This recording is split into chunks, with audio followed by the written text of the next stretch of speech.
이재명 대통령이 부동산 정책으로 논란이 되는 시기에 아파트 매매 거래를 했습니다. 정확한 거래 내용을 확인하고 싶었지만 공개 자료로 확인할 수 있는 것은 매매 신고 가격과 같은 단지, 같은 면적, 같은 층의 전월세 신고 내역이었습니다. 그래서 직접 확인해 봤습니다. 7월 14일 매매 가격은 29억 원으로 신고됐고요. 2024년 10월 15일 같은 면적, 같은 층의 전세보증금은 10억 4천만 원으로 신고돼 있었습니다.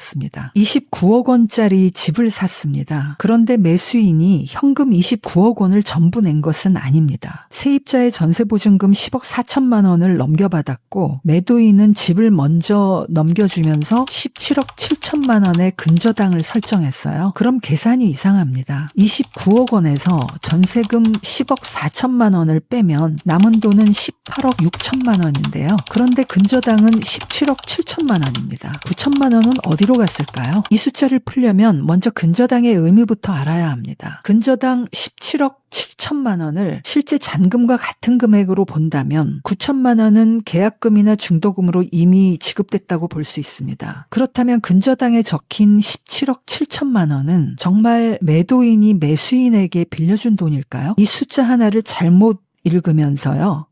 무이자 대여, 증여, 대출 규제 우회라는 이야기까지 나왔습니다. 이 질문을 정치적 찬반이 아니라 실제 부동산 거래 구조로 풀어보겠습니다. 정치적 결론부터 정해놓고 보시는 분이라면 이 영상은 맞지 않을 수 있습니다. 저는 공개된 숫자하고 거래 구조가 맞는지만 확인할 테니까요. 5분 팩트체크 시작합니다. 그렇다면 왜 매도인은 잔금을 모두 받기 전에 소유권을 넘기고 남은 매매대금을 근저당으로 담보했을까요? 근저당에 적힌 17억 7천만 원 전부가요. 실제 미지급 잔금은 아닐 가능성이 큽니다. 이것에 대한 근거를 짚어드리겠습니다. 은행에서도 1억 원을 빌려주면서 근저당 채권 채거액은 1억 2천만 원 정도로 설정하는 경우가 많죠. 여러분도 쉽게 이해할 수 있는 부분입니다. 왜냐하면 원금뿐 아니라 이자와 지연손해금, 집행비용 이런 것까지 다 합쳐서 미리 담보하기 위해서입니다. 이 매매 거래에서요. 채권 채고액이 원금의 120%로 설정됐다고 가정을 해보면 실제 미지급 잔금은요. 약 14억 7,500만 원이 되고요. 이미 지급된 금액은 3억 8,500만 원으로 계산됩니다. 그러면 이런 구조였을 가능성이 있어요. 매수인은 전세보증금 10억 4천만 원을 승계하고 계약금과 중도금으로 약 3억 8,500만 원을 지급을 하고 남은 잔금 약 14억 7,500만 원은 근저당으로 담보한 것이 되는 거죠. 물론 120%는 하나의 가정입니다. 실제 원금과 지급 금액은 계약서가 공개되지 않았기 때문에 정확히 확인할 수가 없어요. 그렇다면 그 다음은 왜 소유권부터 넘겼을까요? 계약이라고 하는 거는요. 어느 한쪽만 이익을 봐서는 성립하기가 어렵죠. 불가능합니다. 매도인과 매수인 양쪽의 이해관계가 정확히 맞아야 되죠. 이 거래에서 매도인은요. 10월이면 세입자에게 전세보증금 10억 4천만 원을 돌려줘야 했습니다. 이 돈을 직접 마련하기 어려웠다면 세입자의 계약이 끝나는 10월 전에, 그러니까 10월 15일이 만기더라고요. 그러니까 10월 전에 집을 파는 것으로 해결할 수 있었을 겁니다.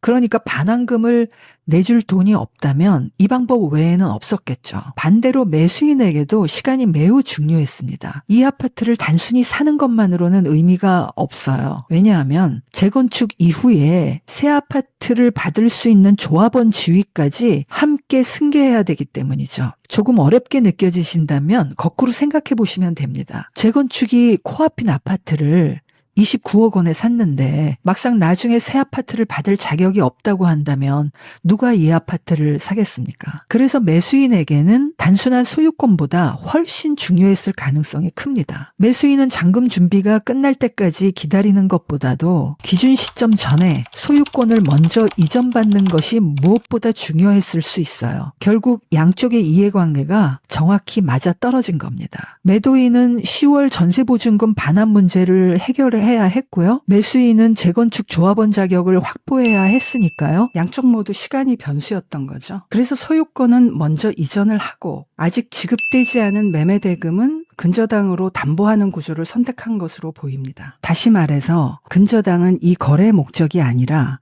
양쪽이 원하는 시점에 거래를 완성하기 위해 사용된 안전장치에 가깝습니다. 통상 이런 거래라면 계약서나 별도 약정에 남은 잔금의 지급 시기랄까, 전세 보증금 반환 방법, 또 근저당 말소 조건 등이 정해져 있어야 되겠죠? 다만 실제 계약서가 공개되지 않았기 때문에 구체적인 내용까지는 알 수가 없습니다. 그럼에도 일부에서는 등기부에 적힌 17억 7천만 원을 실제로 빌려준 돈이라고 단정을 하고요. 이자도 확인하지 않은 채 무이자 대여나 증여 문제까지 제기를 했습니다. 계약서도 없고 실제 원금도 모르고 이자 약정도 모르는데 말이죠. 따라서 채권 최고액만 보고 무이자나 증여, 편법 매수라고 말하는 것은 확인된 사실이라기보다 추측이나 앞서 나간 해석입니다. 결국 공개된 숫자와 거래 흐름을 종합해 보면요. 이 거래의 핵심은 매도인이 매수인에게 17억 7천만 원을 빌려준 것이 아니고 소유권을 먼저 이전하고 아직 지급되지 않은 매매대금을 근저당으로